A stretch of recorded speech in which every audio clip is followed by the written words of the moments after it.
کر رہے ہیں تو یہ ارادہ تو ہوتا ہے، وعدہ نہیں کہلاتا۔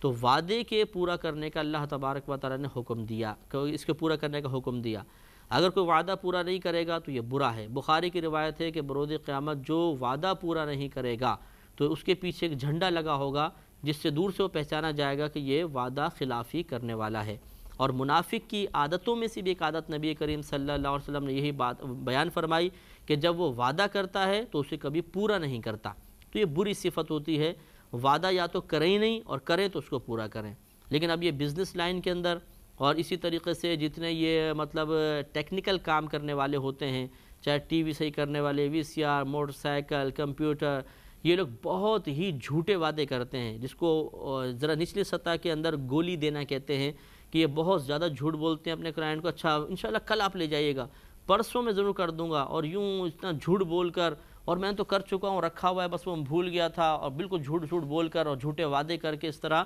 ٹالتے رہتے ہیں، جس سے زیادہ پیسہ ملنے کی امید ہوتی ہے، اس کا کام جلدی کر دیتے ہیں، یا جس کو پتہ ہے کہ ٹلتا جائے گا 4-5 دن بعد اس کو دینا ممکن ہے، اسے 4 دن بعد ٹال دیتے ہیں۔ جو نہیں مان رہا اس گاہک کو نہ ٹوٹنے دینے کی بنا پر جلدی اس کا کام کر دیتے ہیں۔ تو اس طریقے سے جھوٹے وعدے یہ بہت زیادہ کرتے ہیں، برا بھی نہیں ماننا چاہیے، ایسا نہیں کرنا چاہیے۔ اللہ تعالیٰ نے ارشاد فرمایا کہ وعدوں کو پورا کرو، اللہ تعالیٰ وعدوں کے بارے میں بروز قیامت سوال کرے گا۔ اللہ تعالیٰ ہم سب کو عمل کی توفیق عطا فرمائے۔ وآخر دعوانا ان الحمد للہ رب العالمین۔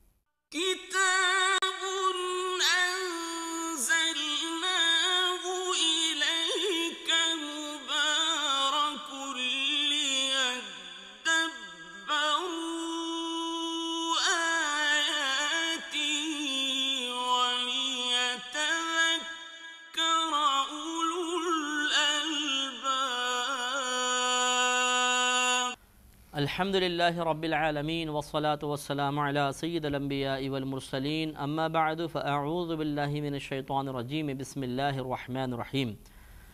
الحمدللہ سورہ بنی اسرائیل کی تفسیر چل رہی تھی اور تقریباً 34 آیتوں کی تفسیر تک ہم پہنچ گئے تھے۔ 34ویں آیت میں اللہ تبارک و تعالی نے وعدہ پورا کرنے کا حکم ارشاد فرمایا تھا، اور ہم نے آپ کو بتایا تھا کہ وعدہ خلافی کرنا یہ منافقین کی عادت میں شمار کیا گیا ہے، اللہ تعالیٰ کو ناپسند ہے، اور بروز قیامت وعدہ خلافی پر گرفت بھی ممکن ہے۔ لیکن یہ بات یاد رکھیے گا کہ دنیاوی شرعی قانون کے اعتبار سے ہم کسی کو وعدہ پورا کرنے پر مجبور نہیں کر سکتے، اگرچہ اس کے وعدہ خلافی یہ بری بات ہے، لیکن ہم وعدہ پورا کرنے پر مجبور نہیں کر سکتے۔ مطلب یہ ہے کہ بالفرض اگر ہماری کوئی حکومت اسلامیہ ہوتی، ایک شخص نے ہم سے وعدہ کیا ٹھیک ہے میں کل تمہیں دے دوں گا، اب وہ نہیں دے رہا، تو ایسا نہیں ہے کہ ہم اسے پکڑ کے قاضی کے پاس لے جا کر کہیں کہ جی کل اس نے وعدہ کیا تھا، آپ اس کا وعدہ پورا کروائیں۔ اس پر جبر نہیں ہوتا، وعدہ پورا کرنے پر جبر نہیں ہو سکتا ہے۔ ہاں یہ خود شریعت کو مطلوب ہے کہ وہ شخص اپنے وعدہ کو پورا کرے، ہم قانوناً جبراً سختی کر کے کسی سے وعدہ پورا نہیں کروا سکتے ہیں۔ تو اس لیے یہ شرعی حکم بھی ذہن میں رکھیے گا۔ اور ان العہد کان مسئولا، بے شک وعدے کے بارے میں سوال کیا جائے گا بروز قیامت، اللہ تعالیٰ سوال فرمائے گا۔ اس سے معلوم ہوا کہ اگر ہم نے وعدہ خلافی سابقہ زندگی میں کی ہے اور اس پہ بڑا ہم خوش ہوتے رہیں گے، دیکھا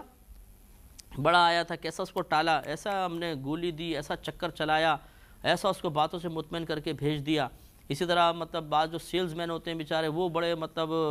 اس طرح جو بیچارہ عیب دار چیز لے کر آتا ہے اس کو ٹال ٹول کے مطلب بھیجتے ہیں، اور بڑا اس پہ فخر کیا جاتا ہے کہ ہم نے سامنے والے کو بیوقوف بنا دیا۔ تو یہ فخر کرنے والی بات نہیں ہے، یہ اپنے آپ کو ایک ایسی دلدل میں گرا دینا ہے کہ اگر ہم نے اللہ تعالیٰ کے توبہ کی رسی کو تھام کر اس سے باہر نکلنے کی زحمت گوارہ نہیں کی تو دھنستے ہی چلے جائیں گے، اور اس کا آخری ٹھکانہ جہنم ہے۔ لہذا سابقہ زندگی پر نگاہ دوڑائیے، چاہے آپ مرد ہیں، چاہے عورت ہیں، چاہے آپ نے شوہر سے وعدہ کیا ہو یا بیوی سے وعدے کیے ہوں، دوست سے وعدے کیے ہوں، رشتہ داروں سے وعدے کیے ہوں، آپ نے گاہک سے وعدے کیے تھے، اپنے کسی کلائنٹ سے وعدہ کیا تھا، ان تمام وعدوں کو پورا کرنا تھا۔ اگر آپ وعدہ پورا نہیں کر سکے ہیں جان بوجھ کر باوجود قدرت، تو ابھی توبہ کے دروازے کھلے ہیں، اللہ کی بارگاہ میں فوراً توبہ کر لیجئے۔ اور یہ بھی یاد رکھیے گا کہ اگر آپ کی وعدہ خلافی سے کسی کی دل آزاری ہوئی ہو، کسی کو تکلیف ہوئی ہو، کسی کا وقت آپ نے ضائع کیا، مثلا بول دیا بھائی ٹھیک ہے 10 بجے وہاں فلاں جگہ ملاقات کریں گے، اب وہ بیچارہ 10 بجے سے کھڑا 3-4 گھنٹے گزر گئے لیکن آپ پہنچے ہی نہیں ہیں، اور پھر آپ جا کر پہنچ گئے مطلب 3-4 گھنٹے، تو جتنی اذیت و تکلیف انتظار میں اس کو ہوئی وہ بھی آپ کو مطلب اس سے معافی مانگنی چاہیے۔ تو اس لیے وعدہ خلافی سے اگر کسی کو اذیت و تکلیف پہنچی ہو تو اس سے معافی طلب کرنا بھی لازم ہوگا۔ یہاں ضمناً ایک بات عرض کر کے پھر ہم آگے چلیں گے، وہ یہ کہ بعض اوقات وعدہ پورا نہ کرنے پر انسان کی بالکل گرفت نہیں ہوتی۔ یہ وہ صورت ہوتی ہے کہ جس وقت یا تو انسان اپنے وعدے کو بھول چکا ہو تو بھول معاف ہوتی ہے۔ مثال کے طور پہ آپ نے کسی دوست سے وعدہ کیا کہ فلاں جگہ میں تمہیں 3 بجے ملوں گا، اور آپ کو یاد ہی نہیں رہا کہ میں نے یہ وعدہ کیا ہے، یا آپ نے کہا کہ اچھا انتظار کرنا، میں فلاں وقت تمہیں فون کر کے کسی چیز کی اطلاع دوں گا، اور آپ فون کرنا ہی بھول گئے، تو اس میں آپ کی بالکل گرفت نہیں ہے، کیونکہ یہ وعدہ خلافی حقیقتاً نہیں ہوگی بلکہ آپ کو یاد نہ رہا۔ اسی طریقے سے اگر آپ کو یاد تو ہے لیکن آپ ایسا پھنس گئے کہ آپ کو ٹائم ہی نہیں نکل سکا بالکل، مثال کے طور پہ کسی سے آپ نے ملاقات کا وعدہ کیا لیکن عین وقت پہ گھر پہ مہمان آ گئے اور آپ ہی مہمان نوازی کرنے والے ہیں اور کوئی گھر میں نہیں ہے، اور اتنے آپ پھنس گئے کہ اب اٹھ بھی نہیں سکتے ان کے سامنے، مروت کا تقاضا یہ مثلا باہر سے آگے کچھ مہمان، اب آپ بیٹھے ہیں ان کے سامنے خاطر تواضع کر رہے ہیں حتیٰ کہ وہ ٹائم نکل گیا، تو اب یہ بھی مطلب آپ کی مجبوری ہے، ایک عذر ہے، تو اس پہ بھی انشاءاللہ وعدہ خلافی گناہ مرتب نہیں ہوگا۔ لیکن ان دونوں صورتوں میں ہمیں چاہیے کہ یا تو اگر ہم نے کسی سے وعدہ کیا اور ہمیں امید ہے کہ وہ انتظار مثلاً کر رہا ہے تو اسے فون کر کے فوراً اطلاع کر دیں کہ بھئی میں نہیں آ سکتا ہوں، میرے گھر میں یہ مسئلہ ہو گیا تو میں معذرت چاہتا ہوں، اور اگر بالفاظ اطلاع بھی نہیں دے سکے، بالفاظ اتنی مصروفیت تھی، تو بعد میں اس سے ضرور اس کو بتا دیں، وضاحت کر دیں تاکہ اس کے دل میں بدگمانی پیدا نہ ہو کہ بھئی بڑا برا آدمی ہے، دیکھو ہمیں وعدہ کر کے اتنی دیر کھڑا کیا، یہ پکا وعدہ خلاف ہے۔ ایک دفعہ کسی کے دل میں اس طرح بدگمانی بیٹھ جائے گی تو پھر یہ بری بات ہوتی ہے کہ مومن اپنے آپ کو جان بوجھ کر بدگمانی پر پیش کرے۔ لہٰذا اگر ایسا کوئی عذر ہو جاتا ہے، زندگی کا حصہ ہے، بعض اوقات مجبوریاں آ جاتی ہیں، تو پھر ان کو بعد میں چاہے اطلاع دے دیں کہ میں بہت معذرت چاہتا ہوں، یہ میرے ساتھ معاملہ ہو گیا تھا اس لیے میں نہیں آ سکا تھا۔ یوں نہ سوچیں گے چلو اب تو نکل ہی گیا موقع، کوئی بات نہیں، جب ملاقات ہوگی تب وضاحت کر دیں گے۔ اگر ملاقات آپ کی 4 دن 5 دن بعد ہوگی تو 4-5 دن تک وہ شخص کس کس مقام پر جا کے آپ کی غیبت کرے گا، کس کس مقام پر آپ کے متعلق بدگمانی کر کے برے الفاظ ادا کرے گا، اس کا وبال کس پر جائے گا، لہذا فوراً سے پیشتر وضاحت کر دینی چاہیے۔ آگے ارشاد فرمائے وَأَوْفُوا الْكَيْلَ إِذَا كِلْتُمْ وَزِنُوا بِالْقِسْطَاسِ الْمُسْتَقِيمِ۔ وَأَوْفُوا الْكَيْلَ، اور تم ترازو کو یعنی ناپنے کو مکمل کرو جس وقت تم ناپتے ہو، وَزِنُوا، اور تم تولو، وزن کرو، بالقسطاس المستقیم، ایسے ترازو سے جو بالکل درست ترازو ہو۔ ناپنے اور تولنے میں فرق ہوتا ہے۔ ناپنے کا مطلب ہوتا ہے کسی برتن وغیرہ سے کسی چیز کو ناپ کر، ناپنا 2 طرح کا ہوتا ہے کہ انچی ٹیپ سے ناپنا، وہ یہاں مراد نہیں ہے۔ ناپنے سے مراد کوئی برتن وغیرہ میں کسی چیز کو لے کر پھر اس کا مطلب اس کی مقدار کا اندازہ کرنا، جیسے آپ نے دودھ والوں کو دیکھا ہوگا، وہ دودھ اس طرح ڈبے سے ناپتے ہیں، 1 کلو کا ہے یہ ڈبہ، 2 کلو کا ڈبہ ہے، یا بعض جگہ گندم دی جاتی ہے تو کنستروں کا حساب ہوتا ہے، کوئی برتن مخصوص ہوتا ہے کہ یہ 4 برتن اتنے روپے کے، 5 برتن اتنے روپے کے بھر کے ہم دیں گے، تو یہ ہوتا ہے مطلب کنستر وغیرہ کے ذریعے دینا، اس کو ناپنا کہتے ہیں۔ اور تولنے کا مطلب باقاعدہ جو باٹ اور بٹے ہوتے ہیں، ترازو وغیرہ ہوتے ہیں، اس میں تولا جاتا ہے۔ آج کل ڈیجیٹل ترازو آ گئے ہیں تو اس میں مطلب نمبر وغیرہ آ جاتے ہیں سامنے باہر۔ تو اللہ نے ارشاد فرمایا کہ ایک تو ناپ پورا کرو، تو اس میں مطلب غلطی نہیں کرنی چاہیے، غلط بیانی سے کام نہیں لینا چاہیے، کوئی چالاکی نہیں کرنی چاہیے، یہ حرام ہے۔ اسی طریقے سے وزن پورا کرنا چاہیے، اللہ نے فرمایا درست ترازو سے تولو، یعنی ایک تو بٹے مکمل ہونے چاہیے، ایسا نہ ہو کہ چھاپا پڑنے کے خوف سے صحیح وزن کے بٹے سامنے رکھے ہوں اور جب گاہک کو دینے لگیں تو وہ بٹے استعمال کریں جن میں چند چھٹانک وزن کم ہو، تو اگر چند چھٹانک ڈالیں اور چاول بچا بھی لیے تو کیا فائدہ ہوگا؟ کتنا پیسہ آپ مہینے کے اندر کما لیں گے؟ 1000 2000 10,000 20,000 لاکھ روپے کما لیں گے، لیکن اسی لاکھ کا جب میدان محشر میں وبال پڑے گا اور اس کا بدلہ دینا ہوگا نیکیوں کی شکل میں، اس وقت بتائیے پھر کیا ہوگا؟ کس طریقے سے اس کا بدلہ انسان دے گا؟ تو تھوڑے سے معمولی سے دنیاوی فائدے کے لیے اپنی آخرت کو، اللہ تبارک و تعالیٰ کی ناراضگی، اس کی گرفت کو فراموش کر دینا اور میدان محشر کی ذلت اور رسوائی کی طرف سے اپنی نگاہوں کو بند کر لینا، یہ بیوقوف سے ہی متصور ہے، عقل مند آدمی ایسا کبھی بھی نہیں کرے گا، تو ایسا نہیں کرنا چاہیے۔ یوں ہی بعض اوقات ایسا ہوتا ہے کہ جو ترازو ہوتے ہیں جس میں تولتے ہیں وہ زیادہ وزنی ہوتا ہے، اگر اس کو آپ ویسے چھوڑ دیں تو جو بٹے والا ہے وہ اوپر ہو جائے گا، یہ نیچے ہوگا ایسا. تو پہلے سے وہ زیادہ وزن دار ہے، لہٰذا اس میں ڈالیں گے تو جلدی وہ تل جائے گا، وہ بھی چند چھٹانک بچانا. مطلب غرض یہ کہ خراب قسم کے ترازو سے ہرگز نہیں تولنا چاہیے. اسی طرح ناپ تول کا جو معاملہ ہے وہ بھی صحیح ہونا چاہیے. دچکے ہوئے ڈبے سے تولنا، نیچے سے اس کا پیندہ اوپر کو ہے تاکہ وہ مطلب یہ کہ یوں چڑھا ہوا پیندہ ہے تو ڈالیں گے تو جلدی وہ بھر جائے گا. یہ تمام چیزیں غلط ہیں اور اللہ تبارک و تعالی نے ان کو حرام فرمایا ہے. اور حضرت شعیب علیہ السلام کا واقعہ جو ہم نے پیچھے عرض کیا تھا، ان کی قوم جو تھی وہ کم تولا کرتی تھی، کم ناپا کرتی تھی، اس وجہ سے اللہ کی طرف سے ان پر عذاب نازل ہوا. تو ہمارے معاشرے میں تو بکثرت ایسا ہو رہا ہے. یہ صرف ہمارے نبی کریم صلی اللہ علیہ وسلم کی کرم نوازی ہے. آپ کے وسیلہ جلیلہ سے، آپ کے وجود مبارکہ کے ہمارے درمیان موجود ہونے کی برکت سے اللہ تبارک و تعالیٰ ان افعال پر ہماری گرفت فوری طور پر اجتماعی عذاب کی شکل میں نہیں فرماتا، ورنہ ہم واقعی اس کے قابل ہیں کہ ہم پر بھی عذاب نازل ہونا چاہیے جتنی آج کل یہ معاملات چل رہے ہیں. ذالک خیر و احسن تأویلا، یہ بہتر ہے اور اس کا انجام، یہ انجام کے اعتبار سے سب سے اچھا ہے. یعنی اگر آپ یہ ذالک خیرون، یہ بہتر ہے کہ آپ پورا تول کر دیں سب کچھ، یہ بہتر ہے. گاہک کو بھی فائدہ ہے، مسلمان بھائی کو فائدہ، آپ کو فائدہ، آپ کی روزی حلال، درجات کی بلندی، اللہ تعالیٰ کی خوشنودی بہتر ہے. وہ احسن تأویلا، اور یہ انجام کے اعتبار سے بہت اچھا ہے. انجام کے اعتبار سے کہ اخروی اگر آپ انجام کو دیکھیں بہت اچھا ہے، یا دنیاوی انجام کو بھی آپ دیکھ لیں تو اگر آپ صحیح تولتے ہیں دنیا میں عزت ملتی ہے. کوئی چھاپا وغیرہ پڑ بھی جائے تو کوئی فرق نہیں پڑتا، آگے وہ چیک کریں گے تو جی سب کچھ ٹھیک ہے، بہت اچھی بات ہے، عزت میں اضافہ ہوگا. ورنہ بعض اوقات گاہک بدزر ہو جاتا ہے، بعض اوقات چھاپا پڑ جاتا ہے، ذلت میں مبتلا ہونا پڑتا ہے، اور یا پھر آخرت میں گرفت ہوگی. تو اللہ تعالیٰ کی مرضی کے مطابق کام کرنے کا انجام ہمیشہ اچھا ہوتا ہے، نافرمانی کا انجام عموماً اکثر برا ہی ہوتا ہے. وَلَا تَخْفُ مَا لَيْسَ لَكَ بِهِ علم، اور اس بات کے پیچھے نہ پڑ جس کا تجھے علم نہیں. تو بڑی نفیس بات ہے کہ اس بات کے پیچھے مت پڑو جس کا تجھے علم نہیں. یہ ہر ایک سے خطاب ہے اللہ تعالیٰ کا، کوئی نبی کریم صلی اللہ علیہ وسلم سے خطاب نہیں، ہر سننے والے سے خطاب ہے کہ جس چیز کا تمہیں علم نہ ہو اس کے پیچھے مت پڑو. اس کا مطلب یہ ہے اس کے پیچھے مت پڑو، مطلب یہ ہے کہ جو چیز تمہارے نزدیک پائے تحقیق تک نہ پہنچی ہو اسے آگے بیان مت کرو، اسے اس طرح ذکر نہ کرو جیسے تم نے بہت مطلب یہ کہ مستند بات کہی ہے. جیسے آج کل یہ SMS وغیرہ میسیجز کیے جا رہے ہیں تو جو بس کسی نے آپ کو ان کو میسیج کیا اب اس کو فوراً آگے فارورڈ کر دیتے ہیں، اور اس انداز سے کرتے ہیں جیسے بڑی تحقیق کر کے حضرت نے آگے بات پہنچائی ہے. حالانکہ کئی مرتبہ ایسا ہوا ہے کہ مجھے میسیج بہت سارے لوگ کر دیتے ہیں، ایک تو فضول اتنے میسیجز کیے جاتے ہیں، نامعلوم ان کے پاس وقت کہاں سے نکل آتا ہے، لمبے لمبے میسیجز اور بالکل الٹے سیدھے غلط سلط خلاف شرع. پھر کتنوں کو مطلب میں نے جواب میں مطلب سمجھایا ہے کہ اس طرح آپ کر کے اپنی آخرت کی بربادی کا سامان نہ کریں. الحمدللہ رپلائی بہت اچھا آتا ہے، بعض اوقات لوگ شکریہ بھی ادا کرتے ہیں اور توبہ کرتے ہیں آئندہ کہ ہم آئندہ ایسا نہیں کریں گے، لیکن بہرحال پھر بھی یہ الغار ہے ہر طرف.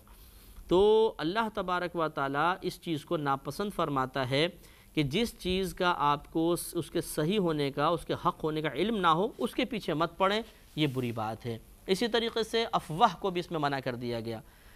بعض اوقات مطلب سنی سنائی بات، جی وہ فلاں جگہ ایسا ہو گیا، آپ نے کس سے سنا؟ وہ فلاں مجھے کہہ رہا تھا. فلاں سے پوچھیں کس سے سنا؟ وہ فلاں مجھے کہہ رہا تھا. آپ چلتے جائیں گے اصل خبر دینے والا آپ کو ملے گا ہی نہیں کہ کس نے دیکھ کر بتایا. وہ افواہ چھٹ جاتی ہے اور ایسی گرم ہو جاتی ہے مطلب وہ خبر پورے شہر کے اندر یا پورے علاقے کے اندر کہ لگتا ہے 100% درست ہے لیکن غلط. یہ بھی شاید کے تحت آئے گا کہ ایسی بات کے پیچھے نہ پڑو جس کا تمہیں علم ہی نہ ہو. ہر سنی سنائی بات کو آگے نہیں پہنچانا چاہیے. نبی کریم صلی اللہ علیہ وسلم کا یہ فرمان ہمیشہ یاد رکھیے کہ انسان کے جھوٹا ہونے کے لیے اتنا ہی کافی ہے کہ وہ ہر سنی سنائی بات کو بغیر تحقیق کے آگے پہنچا دے. تو کیونکہ اگر وہ جھوٹی بات ہوگی تو آپ نے جھوٹ آگے بیان کر دیا، آپ کے جھوٹا ہونے کے لیے اتنا بھی کافی ہے. تو ایسا نہیں ہونا چاہیے. اسی طرح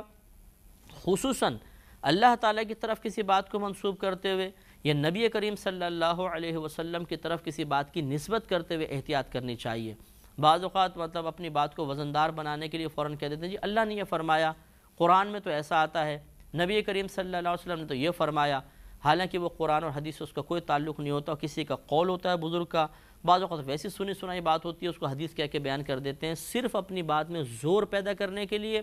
اور سامنے والے کی اس نفسیاتی کمزوری سے فائدہ اٹھانے کے لیے کہ یہ اللہ یا اس کے رسول کا نام جب سنے گا تو مجھ سے بحث نہیں کرے گا اور دب جائے گا، اور ہم جھوٹی بات بیان کر دیتے ہیں، یہ سب اس کے تحت ہی آئیں گی، اس لیے احتیاط کرتے رہنا چاہیے۔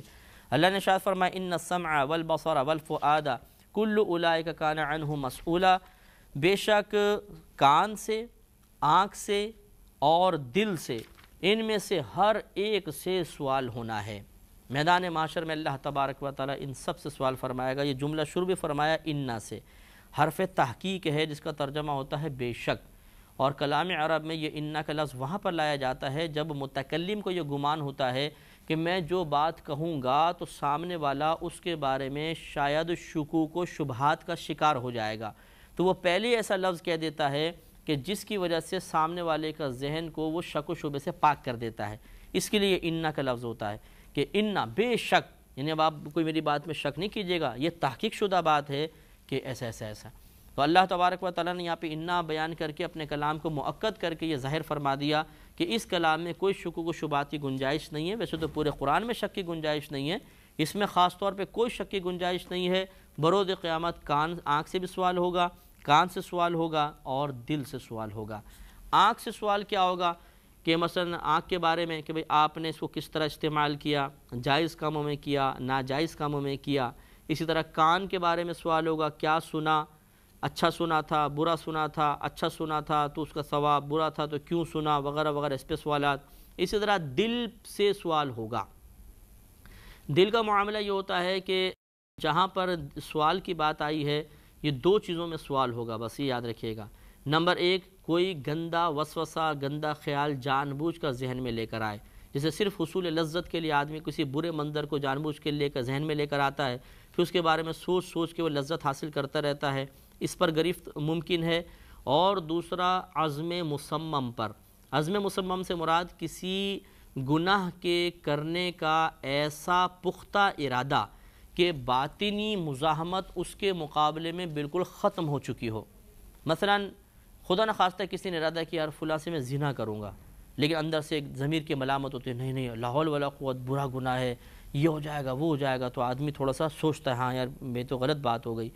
پھر ایک وقت آتا ہے وہ پختہ ارادہ کرتا رہتا ہے، یعنی ارادے میں زیادتی ہوتی رہتی ہے۔ ایک وقت ایسا آتا ہے کہ باطنی مزاحمت ختم ہو جاتی ہے، تمام جسمانی اعضاء اس کے ساتھ ہو جاتے ہیں، حتیٰ کہ دل بھی اس کے ساتھ ہو جاتا ہے، اور اب اس کے اندر سے کوئی رکاوٹ نہیں ہوتی، کوئی مزاحمت نہیں ہو رہی ہوتی۔ جب یہ قلبی کیفیت پیدا ہو جائے، جب دل کے اندر اس قسم کا ارادہ پیدا ہو جائے کہ اب کوئی مزاحمت باطن سے نہیں ہو رہی، اس کو عزم مصمم کہتے ہیں، اور اس پر گرفت ہے، اور اس کے بارے میں یہ ارشاد فرمایا گیا ہے۔ باقی اس سے کم درجے کے جتنے بھی وساوس ہوتے ہیں، مثلا کسی نے، جیسے میں نے ایک دفعہ پہلے بھی آپ کو مثال دی تھی کہ کوئی کھڑا تھا تو ایک دم ذہن میں دل میں خیال آیا کہ عورت ساتھ سے جا رہی ہے، صرف اس خیال آنے پہ کوئی گرفت نہیں۔ پھر دل نے کہا ذرا دیکھ لو، اس پر بھی کوئی گرفت نہیں ہے، جبکہ آپ نے جھٹک دیا کہ نہیں نہیں کوئی نہیں دیکھنا چاہیے۔ پھر بار بار خیال آنا شروع ہوا، دیکھ لو دیکھ لو دیکھ لو، اس بار بار کے خیال پر بھی کوئی گرفت نہیں ہے، جبکہ آپ اس کو رد کرتے جا رہے ہیں۔ حتیٰ کہ آپ نے فیصلہ کیا اچھا اب میں دیکھتا ہوں، لیکن ابھی بھی تھوڑی بہت رکاوٹ ہے، اس پر بھی گرفت نہیں، اور پھر کہ اچھا چلو اب تو میں دیکھتا ہوں، پورا ارادہ کر لیا، اب کوئی رکاوٹ مزاحمت نہیں ہے، بس یہ آخری درجہ جو ہے یہ عزم مصمم کا ہوتا ہے، اسی پر گرفت ہوتی ہے، اسی کے بارے میں اللہ تبارک و تعالی سوال فرمائے گا۔ آگے ارشاد فرمایا کہ وَلَا تَمْشِ فِي الْأَرْضِ مَرَحًا، اور زمین میں اکڑ کر مت چل۔ اکڑ کر یعنی سینہ پھلا کر چوڑے ہو کر مطلب چلنا، خلاف شرع، بغیر کسی شرعی اجازت کے اس طرح چلنا اللہ تعالیٰ نے ناپسند فرمایا ہے۔ اس پر انشاءاللہ ہم کلام کریں گے کہ کہاں شریعت کی طرف سے اس طرح اکڑ کے چلنے کی اجازت ہے، کس مقام پر نہیں ہے، اگلے پروگرام میں۔ وآخر دعوانا ان الحمدللہ رب العالمین۔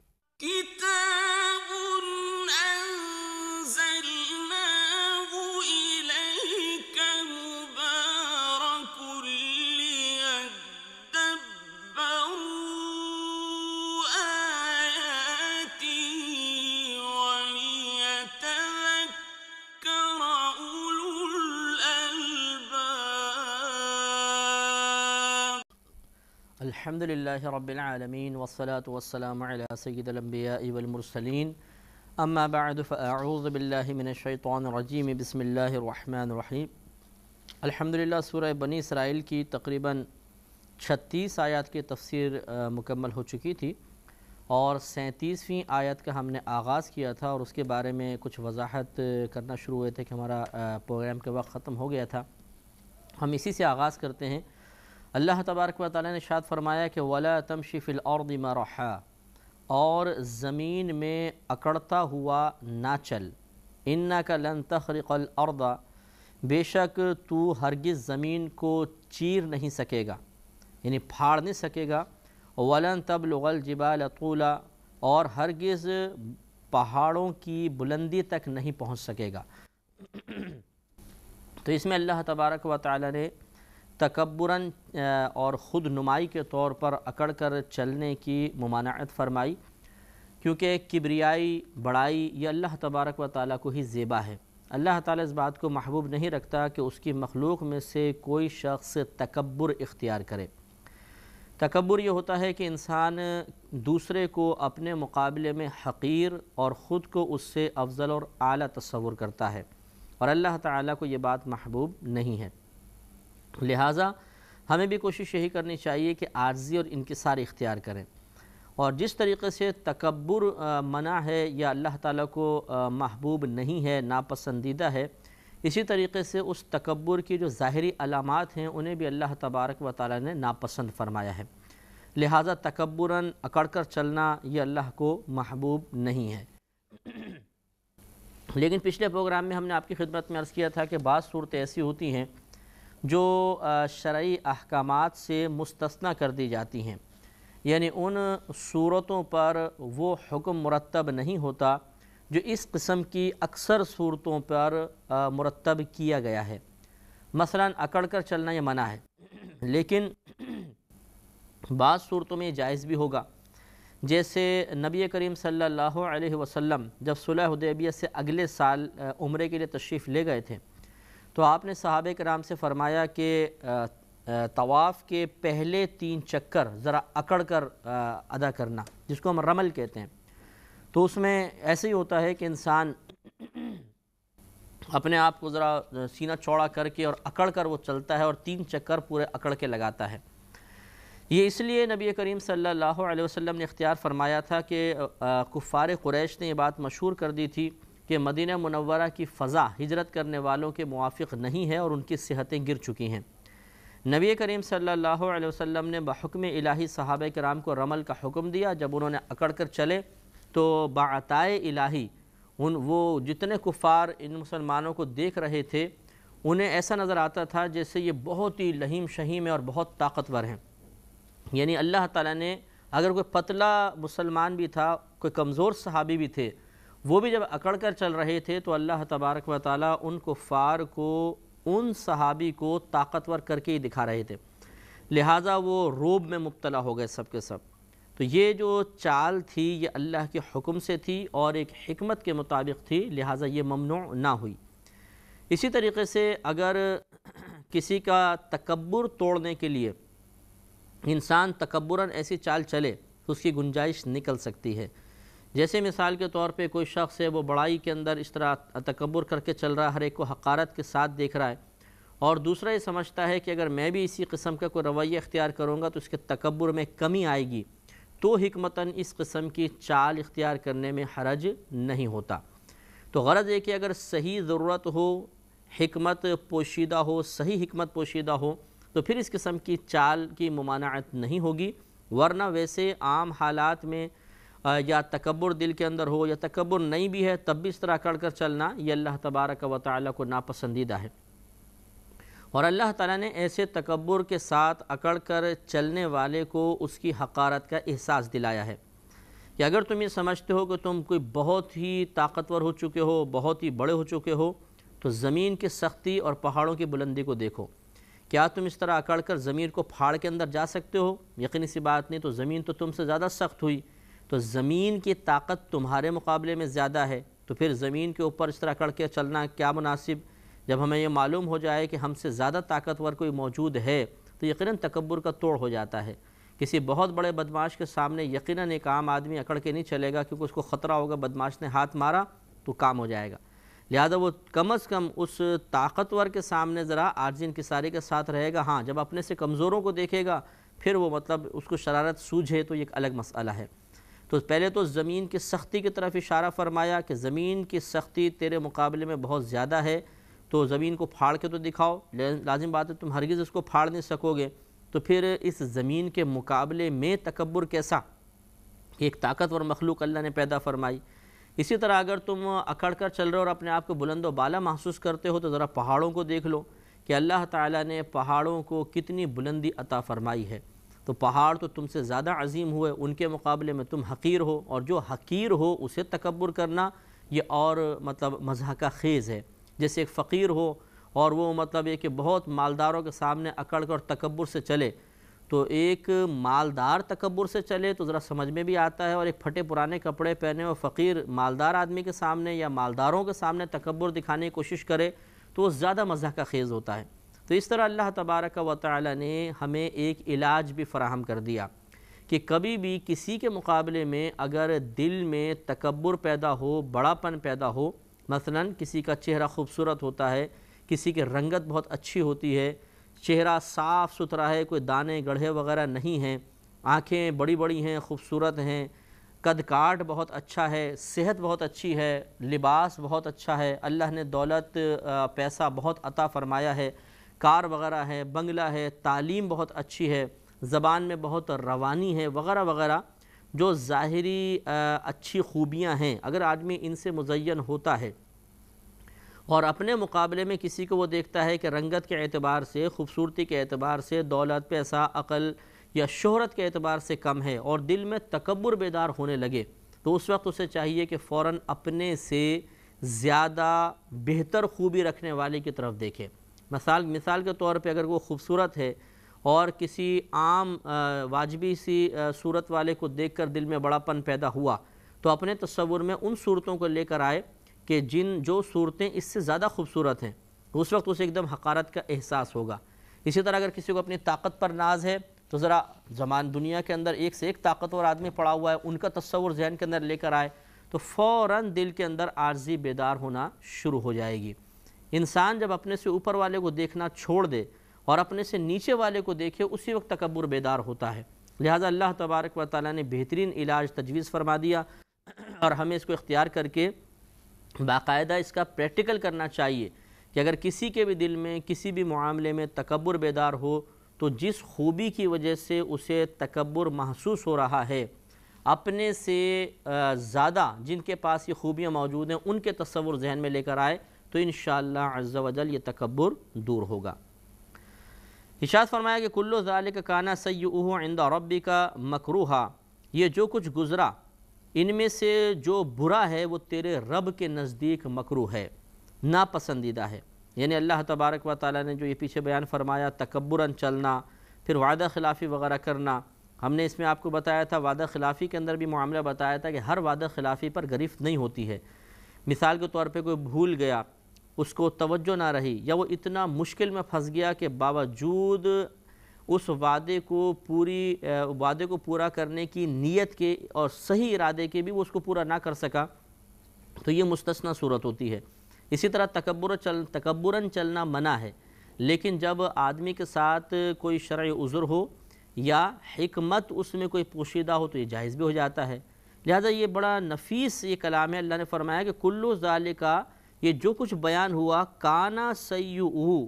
اس کا جو برا ہے، جس میں جتنا ہم نے بیان کیا اس میں سے برے جو پہلو نکلتے ہیں عند ربک مکروہا، وہ تیرے رب کے نزدیک ناپسندیدہ ہیں۔ گویا کہ اس میں اگر کوئی اچھی صورت ہو، مثال کے طور پر جیسے میں نے آپ کو بتایا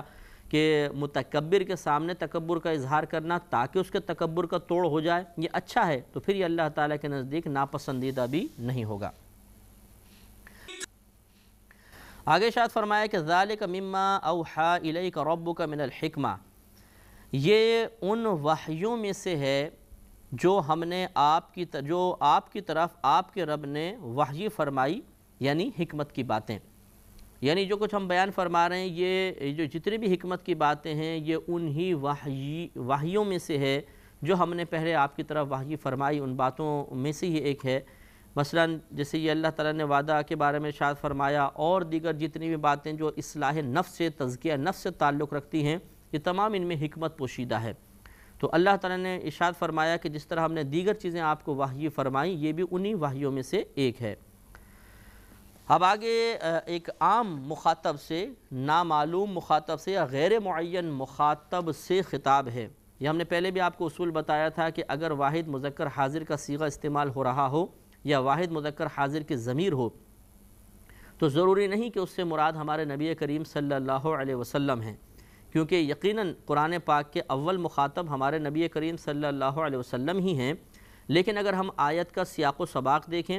یا آیت کے مضمون پر غور و تفکر کریں اور ہمیں ایسا محسوس ہو کہ یہ مضمون شان نبی کے مطابق نہیں ہے، تو پھر یہ سمجھ جائیے گا کہ وہاں پر پھر جو حاضر جس سے بھی مطلب خطاب کیا جا رہا ہے وہ ہمارے نبی کریم صلی اللہ علیہ وسلم نہیں ہیں، بلکہ کوئی بھی غیر معین مخاطب ہے، کوئی بھی غیر معین۔ تو کوئی بھی اے سننے والے تم سے ہمارا گویا کہ یہ خطاب ہے۔ تو اس لیے اب جیسے آگے جو کلام آ رہا ہے، چونکہ اس میں جو بات بیان ہو رہی ہے وہ محال ہے کہ نبی کریم صلی اللہ علیہ وسلم سے صدور پذیر ہو، لہٰذا مخاطب پھر ایک عام غیر معین مخاطب ہوگا، نبی کریم صلی اللہ علیہ وسلم نہیں ہوں گے۔ لہذا ارشاد فرمایا وَلَا تَجْعَلْ مَعَ اللَّهِ إِلَٰهًا آخَرَ، اور اے سننے والے تو اللہ تبارک و تعالیٰ کے ساتھ کوئی دوسرا خدا مقرر نہ کر۔ اب یقینی بات ہے کہ یہ نبی کریم سے خطاب کوئی ہوگا کہ اے نبی آپ اللہ کے ساتھ دوسرا کوئی خدا مقرر نہ کریں۔ معاذ اللہ نبی کریم صلی اللہ علیہ وسلم کے بارے میں تو یہ تصور بھی نہیں کیا جا سکتا، لہٰذا آپ اس کے مخاطب نہیں ہوں گے۔ فَتُلْقَى فِي جَهَنَّمَ مَلُومًا مَدْحُورًا، اگر تم ایسا کرو گے فَتُلْقَى تو تجھے ڈال دیا جائے گا، فی جہنم جہنم میں، ملومن اس حال میں کہ تجھے ملامت کی جا رہی ہوگی، مدحوراً اس حال میں کہ تجھے دھکے دیے جا رہے ہوں گے، یعنی تجھے اس حال میں ڈالا جائے گا کہ فرشتے تجھے ملامت کر رہے ہوں گے اور تجھے دھکے دے دے کر جہنم کے اندر پھینک دیا جائے گا۔ تو اس سے شرک کی قباحت بیان ہوئی کہ اگر کوئی اللہ تبارک و تعالیٰ کے ساتھ کسی اور کو عبادت کے لائق سمجھتا ہے تو پھر وہ جہنم میں ڈالا جائے گا اور اس کو ملامت کی جائے گی اور اس کو انتہائی ذلیل کر کے جہنم میں پھینکا جائے گا۔ لہذا ہمیں بھی کوشش کرنی چاہیے کہ ہر اس چیز سے بچنے کی کوشش کریں جو شرک کی طرف لے جاتی ہو یا اس میں شرک کا کوئی معنی موجود ہو، لیکن یہ بھی ضروری ہے کہ واقعی اس میں معنی موجود ہو۔ زبردستی کسی چیز کو شرک قرار دینا اور اس کے مرتکب کو پھر مشرک قرار دینا، یہ مطلب مسلمانوں میں صرف تنفر پیدا کرتا ہے، نفرت پیدا کرتا ہے، تشویش پیدا کرتا ہے اور بعض اوقات انہیں دین سے دور کرنے کا سبب بن جاتا ہے۔ جیسے کہ غیر اللہ سے امداد طلب کرنا، غیر اللہ سے مدد مانگنا ہمیشہ شرک نہیں ہوتا۔ اگر آپ کسی غیر سے یعنی اللہ کے علاوہ کسی سے طلب امداد کر رہے ہوں اور اس نیت کے ساتھ کریں کہ یہ اللہ کی عطا کے بغیر بھی دینے پہ قادر ہے، اس کی اپنی ذاتی طور پہ مدد کر سکتا ہے، اللہ کی مدد کا یہ محتاج نہیں، تو پھر یہ کفر و شرک کے اندر جاتا ہے۔ اور اگر آپ کسی سے مدد طلب کر رہے ہیں اسے ایک وسیلہ سمجھ کر، ایک ذریعہ، ایک سبب سمجھ کر، اور آپ کا عقیدہ یہی ہے کہ دینے والی ذات اللہ تعالیٰ کی ہے، اگر وہ نہ دے تو یہ کچھ بھی نہیں دے سکتے، اگر وہ عطا کرے گا تو یہ دے سکتے ہیں، تو پھر اس میں شرک کا بالکل شائبہ نہیں رہتا۔ دنیا کے اندر ہم ہزارہ چیزوں کو اپنا ذریعہ اور سبب بناتے ہیں، ورنہ اگر ہم براہ راست اللہ تبارک و تعالی سے چیزیں طلب کرنے کی طرف مائل ہو جائیں تو ہمارے کاروبار زندگی ختم ہو جائیں گے۔ یعنی اگر اس خوف کی وجہ سے کہ نہیں کسی سے ہم کچھ لیں گے تو یہ شرک کے اندر داخل ہو جائے گا، تو یقیناً پھر کاروبار زندگی رک جائے گا۔ آپ بزنس کرتے ہیں، اسے وسیلہ بناتے ہیں پیسہ کمانے کا، پھر پیسے کو وسیلہ بناتے ہیں نعمتیں خریدنے کا، نعمتوں کو وسیلہ بناتے ہیں اپنی زندگی کو باقی رکھنے کا، یعنی اس سے آپ کھانا خریدتے ہیں، پھر آپ آگ کے ذریعے اسے پکاتے ہیں، پکانے والے کی مدد بھی اس میں شامل ہوتی ہے، پھر اس کے اپنے ہاتھوں کی مدد سے اس کا لقمہ بناتے ہیں، پھر دانتوں کی مدد سے اس کو چباتے ہیں، پھر معدے کی مدد سے اس کو ہضم کر کے اپنی زندگی کی بقا کی جنگ لڑ رہے ہیں۔ تو آپ یہ خود بتائیے کہ اتنی ساری چیزوں سے طلب امداد یہ شرک کے زمرے میں کیوں نہیں آئے گی؟ تو اب ہم یہ کہیں گے نہیں جی یہ تو مطلب اب کیا کریں، اس کے بغیر تو گزارے نہیں ہیں، تو اس کا مطلب یہ ہوا کہ بعض چیزیں ایسی ہیں جس میں بظاہر اللہ کے غیر سے طلب امداد کا تصور پیدا ہوتا ہے لیکن وہ شرک کے تحت نہیں آتی ہیں۔ اس لیے ہر چیز کو شرک قرار دے دینا، اور یہ مطلب کسی بھی معاملے میں اگر انسان انوالو ہو، اس میں تھوڑا بھی مطلب شبہ پیدا ہوتا نظر آئے تو بغیر تحقیق کے اس کو شرک کہہ دینا یہ دین کا حصہ نہیں ہے، یہ مطلب بدعت ہے کہ اس طریقے سے ہر مسلمان کو مشرک کہہ دیا جائے۔ آگے ارشاد فرمایا کہ افا اصفاکم ربکم بالبنین واتخذ من الملائکۃ اناثا۔ اب مسئلہ یہ تھا، اس آیت کے ترجمے سے پہلے سمجھ لیجئے کہ کفار جو تھے معاذ اللہ یہ اللہ تبارک و تعالیٰ پر یہ بہتان لگاتے تھے کہ اللہ نے اپنی اولاد بنا رکھی ہے، اور وہ فرشتوں کو اللہ کی اولاد کہتے تھے، یعنی ان کفار میں سے بعض، ہر ایک ایسا نہیں کہتا تھا، بعض کہتے تھے کہ جو فرشتے ہیں یہ اللہ کی اولاد ہیں، اور فرشتوں کو مؤنث قرار دیتے تھے، یہ کہتے تھے کہ اللہ کی بیٹیاں ہیں معاذ اللہ۔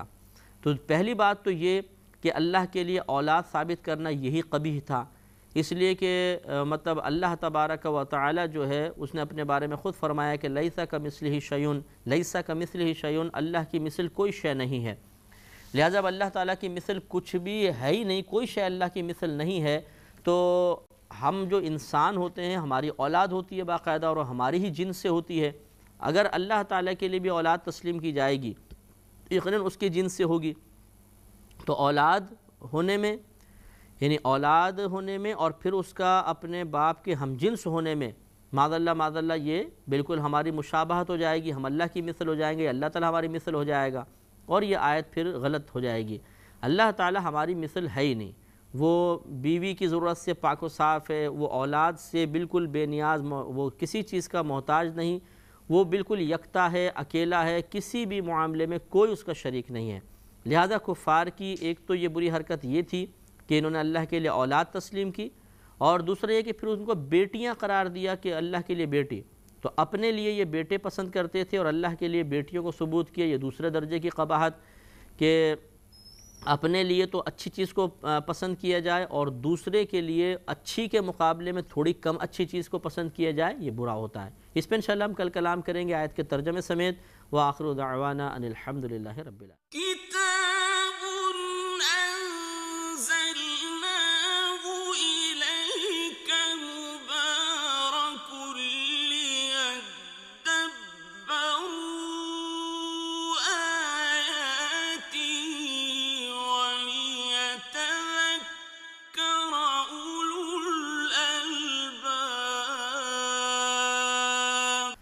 الحمدللہ رب العالمین والصلاة والسلام علی سید الانبیاء والمرسلین، اما بعد فاعوذ باللہ من الشیطان الرجیم، بسم اللہ الرحمن الرحیم۔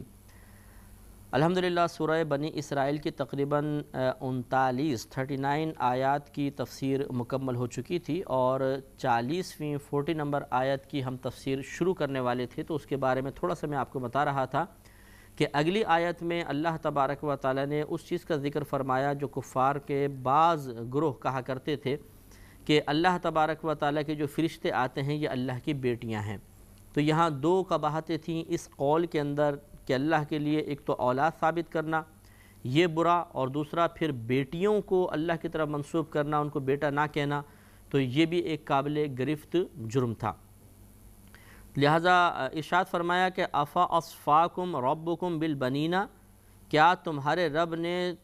چن لیا تمہیں بیٹوں کے ساتھ، یعنی تمہیں تو بیٹے اللہ نے عطا فرمائے، تمہیں اس کے لیے چن لیا، واتخذ من الملائکۃ اناثا، اور اپنے لیے فرشتوں میں سے بیٹیاں بنا لی۔ یہ گویا کہ ایک ان کے اوپر اعتراض ہے کہ یہ تم کیا کہہ رہے ہو کہ تم ایک تو اولاد ثابت کر رہے ہو، اور دوسرا پھر اگر اللہ تعالیٰ سے محبت کا دعویٰ رکھتے ہو تو پھر اپنے محبوب کی طرح اس چیز کو منسوب کر رہے ہو جس کو خود حقیر سمجھتے ہو، اور اپنے لیے اس چیز کو پسند کرتے ہو جسے تم مطلب افضل اور اعلیٰ سمجھتے ہو، اور اسے اپنے محبوب یعنی اللہ تعالیٰ کے لیے تم پسند نہیں کر رہے ہو۔ یہ دوسرا قابل گرفت جرم۔ انکم لتقولون قولا عظیما، بے شک تم بہت بڑا بولتے ہو، بڑا قول کہہ رہے ہو۔ بڑے قول سے مراد یعنی قباحت کے اعتبار سے، برائی کے اعتبار سے بہت بڑا قول ہے کہ اللہ تعالیٰ کی طرف اولاد کی نسبت کرنا۔ اس سے معلوم یہ ہوا کہ اللہ تبارک و تعالیٰ کی طرف جھوٹ کو منسوب کرنا یہ شدید ناپسندیدہ ہے، اور قباحت کے اعتبار سے، برائی کے اعتبار سے اور برا ہونے کے اعتبار سے یہ قبیح قول ہوتا ہے، بہت بڑا قول ہوتا ہے۔ تو آج کل بھی یہ بیماری عام ہے کہ اللہ تعالیٰ کی طرف جسے ہم اکثر ذکر کرتے ہیں مختلف باتیں منسوب کر دی جاتی ہیں، اور مطلب انتہائی جرأت اور دلیری کے ساتھ کہا جاتا ہے جی اللہ نے بیان فرمایا، یہ تو قرآن کے اندر ایسا آیا ہے، حالانکہ نہ قرآن میں ہوتا ہے، نہ انہوں نے کہیں واقعی یہ سنا ہوتا ہے کہ اللہ تبارک و تعالی نے ایسا بیان فرمایا۔ یہ برا ہے، اس کو ہمیں اس سے اجتناب کرنا چاہیے، اور اگر کوئی اللہ تعالی کی طرف کسی جھوٹی بات کو منسوب کرتا دکھتا نظر آئے تو احسن طریقے سے اس کی اصلاح کی کوشش کرنی چاہیے۔ اب آگے اللہ تبارک و تعالی نے قرآن عظیم میں بیان کردہ مضامین کا ایک مقصد بیان فرمایا۔ ارشاد ہوتا ہے کہ وَلَقَدْ صَرَّفْنَا فِي هَذَا الْقُرْآنِ لِيَذَّكَّرُوا، اور بے شک ہم نے اس قرآن میں طرح طرح سے بیان فرمایا۔ وَلَقَدْ صَرَّفْنَا، اور ضرور بے شک ہم نے مختلف قسم کے بیانوں کو بار بار پھیرا ہے، فی هذا القرآن، اس قرآن میں۔ تصریف معنی ہوتا ہے کسی بات کو بار بار دہرانا، گردان کرنا۔ تو آپ یہ غور کریں گے کہ واقعی قرآن عظیم میں بہت سے مضامین ہیں جو بار بار دہرائے جاتے ہیں، بار بار دہرائے جاتے ہیں۔ انبیاء علیہ السلام کے بعض واقعات، جیسے خصوصاً آدم علیہ السلام کا واقعہ، حضرت موسیٰ علیہ السلام کا واقعہ، حضرت نوح علیہ السلام کا واقعہ، یہ قرآن میں بار بار کئی مقامات پہ ذکر کیا گیا ہے۔ اس میں کیا حکمت پوشیدہ ہے؟ خود اللہ نے ارشاد فرمایا لِيَذَّكَّرُوا، تاکہ وہ نصیحت حاصل کریں، تاکہ اس کو اچھی طرح سمجھیں۔ تو یہ ہوتا ہے کہ بعض اوقات انسان ایک چیز شروع سے پڑھتا چلا آ رہا ہے، ایک دفعہ اس نے پڑھی تو اس سے تھوڑی بہت نصیحت حاصل ہوئی، پھر وہ جب بیچ میں چلتا ہے، نئے مضامین آ گئے تو پہلی بات اکثر ذہن سے نکل جاتی ہے، پھر دوبارہ آتا ہے تو اس کی یاد دہانی ہو جاتی ہے، پھر وہ پڑھتا جائے گا، تیسری دفعہ ہوگا تو ایک وقت ایسا آئے گا کہ وہ راسخ فی ذہن ہو جائے گا، اور پھر انشاءاللہ اس سے عبرت حاصل ہوگی۔ بعض اوقات ایسا ہوتا ہے کہ انسان ایک چیز پڑھ رہا ہوتا ہے، جب وہ سامنے آتی ہے تو وہ آدمی کی باطنی کیفیات اس مضمون کے تقاضوں سے موافقت نہیں رکھتی ہے، یعنی باطن کے اندر مطلب بہت ہی ہمیں خوش ہیں، اس وقت اگر ہم کوئی عذاب کی آیت پڑھیں گے تو اتنا اثر انداز نہیں ہوگی۔ اس کے برعکس اگر غم کی کیفیات زیادہ ہوں گی تو ہو سکتا ہے زیادہ اثر انداز ہو۔ تو ہوتا یہ ہے کہ اللہ نے جو بار بار ان بیانات کو دہرایا ہے، اس میں حکمت یہ بھی ہے کہ اگر ایک مرتبہ ہم اس کو پڑھتے ہوئے گزرے کہ جس وقت ہماری باطنی کیفیات اس آیت کے مضمون کے تقاضے کے مطابق نہیں تھی، تو پھر ہم دوسرے مقام پہ پہنچیں گے، ہو سکتا ہے وہاں موافقت پیدا ہو جائے، وہاں بھی نہیں تو تیسرے مقام پہ پہنچیں گے، وہاں موافقت پیدا ہو جائے۔ تو جب انسان کی طبیعت آیت کے تقاضے کے مطابق ہو جاتی ہے تو ضرور اچھا اثر قبول کرتی ہے۔ یہی وجہ ہے کہ آپ نے مشاہدہ کیا ہوگا کہ بعض اوقات ہم بڑی بڑی باتیں سنتے ہیں، عذابات کی وعیدیں سنتے ہیں، بہت اچھے اچھے اصلاحی بیانات سنتے ہیں، لیکن دل پہ بالکل اثر پیدا نہیں ہوتا۔ اور بعض اوقات ایسا ہوتا ہے کہ ایک بات سن کر ہی دل کے اندر بے چینی، بے کلی، اضطراب اور بے قراری پیدا ہو جاتی ہے اور ہم توبہ کی طرف مائل ہو جاتے ہیں۔ وجہ کیا ہوتی ہے؟ وجہ وہی ہے کہ کبھی تو ایسا ہوتا ہے کہ ہمارا باطنی تقاضا کچھ اور ہوتا ہے اور سامنے بیان کردہ مضمون کا تقاضا کچھ اور ہوتا ہے۔ تقاضے کے اندر یہ منافات ہمیں ان برکات سے محروم کروا دیتی ہے جو ان آیات یا احادیث یا بیان کو سن کے حاصل ہونی چاہیے تھیں۔ اور کبھی ایسا ہوتا ہے کہ ایسی موافقت پیدا ہوتی ہے کہ پھر کسی لمبے مضمون کی ضرورت نہیں ہوتی ہے، ایک چھوٹی سی بات دل پر اثر کر جاتی ہے، کیونکہ باطنی تقاضا اور اس چیز کا جو تقاضا ہے، کوئی آیت یا حدیث یا واقعہ یا کہاوت یا بزرگ کے قول کا تقاضا، اس میں باہم موافقت پیدا ہو جاتی ہے۔ جب موافقت پیدا ہوتی ہے تو آدمی فوراً اثر قبول کرتا ہے اور بہتر نتائج مرتب ہوتے ہیں۔ اس لیے اللہ تبارک و تعالی نے قرآن عظیم میں بار بار مضامین کو دہرایا، تو اس سے وہ وسوسہ بھی دور ہو جائے گا کہ بھئی جب ایک جگہ بیان کر دیا، پھر دوبارہ بیان کر دیا، پھر تیسری جگہ بیان کیا ہے، پھر چوتھی جگہ بیان کیا ہے، یہ بار بار کیوں مضامین بیان ہو رہے ہیں؟ یہ وجوہات ہوتی ہیں۔ ایک حکمت یہ بھی ہوتی ہے کہ دیکھیں بعض اوقات ایسا ہوتا ہے، ضروری نہیں ہے کہ انسان ایک ترتیب سے ہی چیز کو پڑھتا چلا آئے۔ کبھی ایسا ہوگا کہ جیسے کسی کا دل چاہا چلو جی میں سورہ مریم پڑھ دیتا ہوں، اس نے سورہ مریم کھولی۔ کسی کا دل چاہا چلو سورہ کہف پڑھ دیتا ہوں، اس نے سورہ کہف سے قرآن پڑھنا شروع کیا۔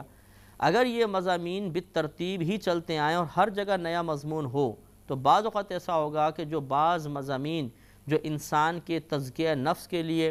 یا اس میں اخروی فکر کو پیدا کرنے کے لیے یا دنیا کی محبت کو قلب سے دور کرنے کے لیے ضروری ہیں، ان مضامین سے وہ محروم ہو جائے گا۔ لہذا بار بار دہرایا گیا تاکہ اگر بیچ سے بھی کھولے تو ایک مضمون سامنے آئے گا، اس سے وہ استفادہ کرے گا، اگرچہ وہ پہلے بیان ہو چکا، لیکن اس کے لیے وہ پرانا مضمون نہیں، اس کے لیے بالکل نیا مضمون ہے۔ تو اس لیے اللہ تبارک و تعالیٰ کی اس کتاب کی ترتیب میں ہزارہ حکمتیں ہیں۔ اس میں کسی قسم کے اعتراض کی گنجائش اس لحاظ سے نہیں ہے، بالکل نہیں ہے۔ تو ارشاد فرمایا کہ وَلَقَدْ صَرَّفْنَا فِي هَذَا الْقُرْآنِ لِيَذَّكَّرُوا، اور ضرور بے شک ہم نے بار بار دہرایا مختلف بیانات کو اس قرآن میں تاکہ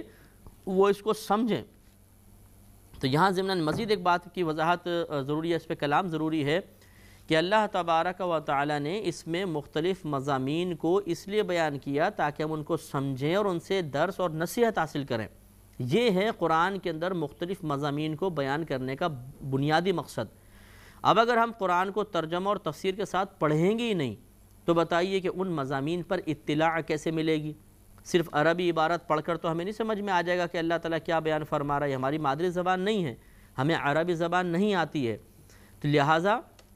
اگر ہم یہ چاہتے ہیں کہ قرآن پاک کے مضامین پر ہمیں اطلاع ملے تو بہت بہتر ہے کہ ہم اسے ترجمہ اور تفسیر کے ساتھ سمجھنے کی کوشش کریں۔ اگر آپ جیسے ہمارا یہ پروگرام ہے اس کو آپ ملاحظہ فرمائیں تو یہ بہت ہی بہتر ہے کہ بہت سے ایسے نکات ہوتے ہیں جو عام تفسیر میں بھی آپ کو نہیں ملیں گے، وہ ہمارے بیان میں آپ کو مل جائیں گے، کیونکہ ہر ایک مفسر کا اپنا بہرحال انداز بیان ہوتا ہے۔ وہ اپنی معلومات کے مطابق، وہ اپنے ذہن میں موجودہ جو اس کے ذہن میں مواد ہے اس کے مطابق قرآن سے نکات نکال کر اور بیان کرتا ہے۔ تو یہ مختلف ہو سکتے ہیں، کسی کے ذہن میں کوئی اچھی بات آتی ہے، کسی کے ذہن میں کوئی اچھی بات آتی ہے۔ تو بہرحال آپ کوئی بھی ترجمہ تفسیر خود پڑھیں یا اگر آپ سنیں تو بہت بہتر ہے تاکہ قرآن سمجھنے کا موقع ملے اور اس کے مضامین جس بات کا تقاضا کر رہے ہیں اس تقاضے تک ہماری رسائی ہو جائے۔ اب یہ الگ بات ہے کہ ہم اس تقاضے کو پورا کرنے میں کامیاب ہوتے ہیں یا نہیں ہوتے، لیکن کم از کم اس پہ اطلاع تو مل جائے، ہمیں یہ تو معلوم ہو جائے کہ اللہ تبارک و تعالیٰ اس آیت میں، اس صورت میں کیا بیان فرمانا چاہتا ہے۔ جب مقصود الہی ہمیں معلوم ہو جائے گا تو پھر ہم محاسبہ بھی کر سکتے ہیں کہ کیا میں اللہ تبارک و تعالیٰ کے اس مقصود کو، اس مطلوب کو پورا بھی کر رہا ہوں یا نہیں، اس آزمائش میں، اس امتحان میں پورا بھی اتر رہا ہوں یا نہیں۔ تو پھر محاسبے کے بعد عمل کی باری آتی ہے اور انسان بعض اوقات عمل کی طرف بھی مائل ہو جاتا ہے۔ لہٰذا اللہ تبارک و تعالیٰ نے جو مختلف مضامین بیان فرمائے ان کا مقصد نصیحت کا حصول بیان فرمایا، اور اگر ہم نصیحت حاصل کرنے میں ناکام رہے تو گویا کہ پھر ہم نے قرآن پاک کے مضامین کا جو حق تھا وہ حق ادا نہیں کیا۔ وَمَا يَزِيدُهُمْ إِلَّا نُفُورًا، اور اس سے انہیں فقط نفرت ہی بڑھتی ہے۔ انہیں نفرت بڑھتی ہے یعنی کفار کو۔ اللہ تبارک و تعالیٰ نے مختلف جو مضامین بیان فرمائے، جیسے پچھلی قوموں کے عذاب کے واقعات، جہنم کے واقعات، ضرب الامثال، بہت سی مثالیں اور حکمت بھری باتیں، اس سے کفار کے اندر فقط نفرت ہی بڑھتی ہے، یعنی وہ اس سے ہدایت حاصل نہیں کرتے۔ ان مضامین میں موجود جو اللہ تبارک و تعالیٰ کی طرف سے رحمتیں اور برکتیں پوشیدہ کی گئیں، وہ اپنے قلب میں موجود بغض اور کینے اور اسلام سے نفرت کی وجہ سے ان برکات کو حاصل نہیں کر پاتے ہیں۔ بہت معذرت کے ساتھ ہم یہ کلام ضرور کریں گے اس مقام پر کہ یہی بیماری آج کل مسلمانوں کے اندر بھی رائج ہو گئی ہے کہ جب ان کے سامنے قرآن عظیم کے مضامین بیان کیے جائیں، ان کے سامنے احادیث کریمہ کے مضامین بیان کیے جائیں تو دل میں نور کے بجائے تنگی پیدا ہوتی ہے،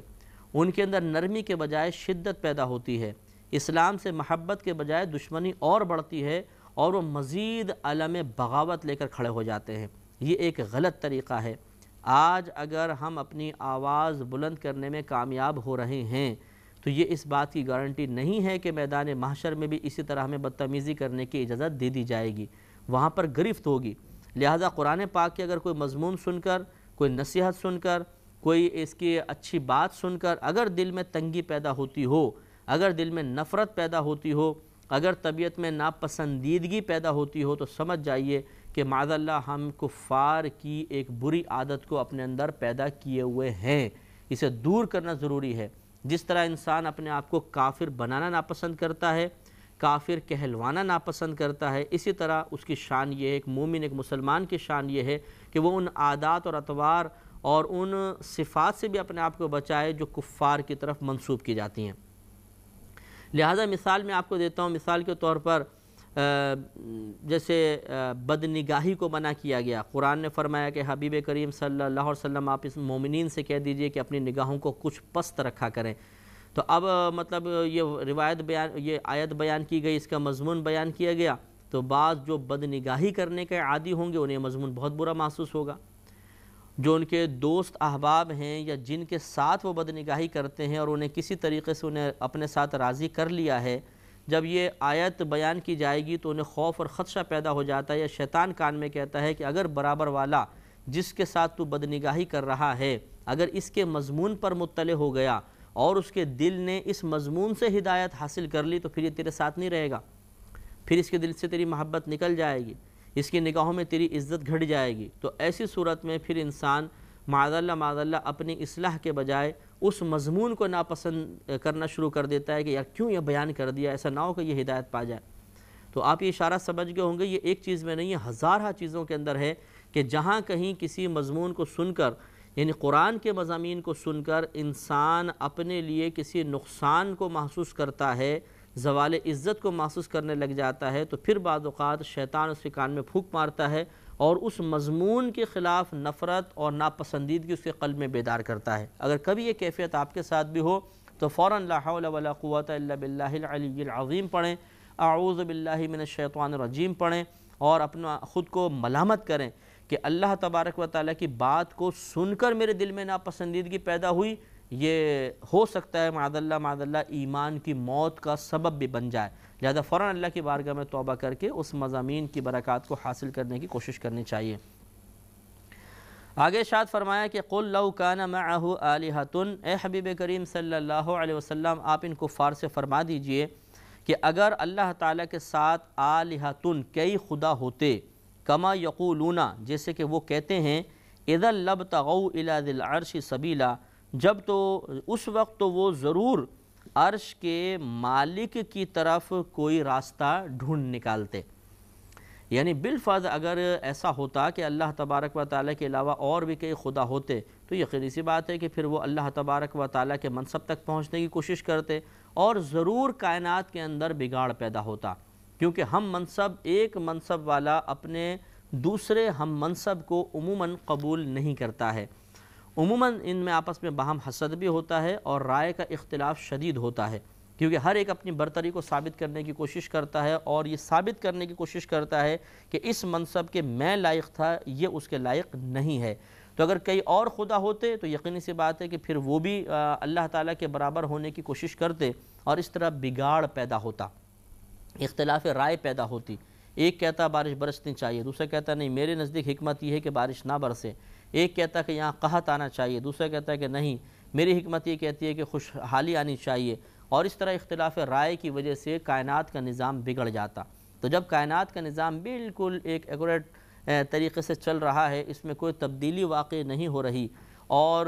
کسی نظام کے اندر کوئی بگاڑ اور نقص نظر نہیں آ رہا، تو ثابت یہ ہوتا ہے کہ اللہ تعالیٰ کی ذات سے قطع نظر اگر ہم کہیں تو ہم یوں کہہ سکتے ہیں کہ ایسا محسوس ہوتا ہے کہ ایک ذہن ہی پوری کائنات کو چلا رہا ہے۔ تو ہم الحمدللہ مسلمان ہیں، ہمارا عقیدہ یہ ہے کہ اللہ تبارک و تعالیٰ کی ذات واحد ذات ہے جو خدا ہے، ہمارا الہ ہے، اور وہی اس پورے کائنات کے نظام کو تنہا چلا رہا ہے، اور وہ اتنی عظیم قدرتوں اتنی عظیم صفات کا مالک ہے کہ اس پوری کائنات کے نظام کو چلا کر نہ اسے کوئی تھکن محسوس ہوتی ہے، نہ اسے نیند آتی ہے، نہ اسے اونگ آتی ہے، نہ کبھی وہ پریشان ہوتا ہے، نہ اس پہ کبھی جھنجھلاہٹ طاری ہوتی ہے، نہ کبھی وہ کسی طرف سے عدم توجہی کا شکار ہوتا ہے، نہ اس پہ کبھی غفلت غالب ہوتی ہے، نہ وہ کبھی اس کو نظام کو چلاتے ہوئے ظلم کا مرتکب ہوتا ہے، کوئی ایسی قباحت بھی نہیں ہوتی۔ ایسی کوئی ایک ذات تو لا کر بتائے، انشاءاللہ نہ ذات ایسی موجود ہے اور نہ کوئی کسی ذات کو اللہ تعالیٰ کے مقابلے میں ثابت کر سکتا ہے۔ سبحانہ وتعالی عما یقولون علوا کبیرا، اسے پاکی ہے اور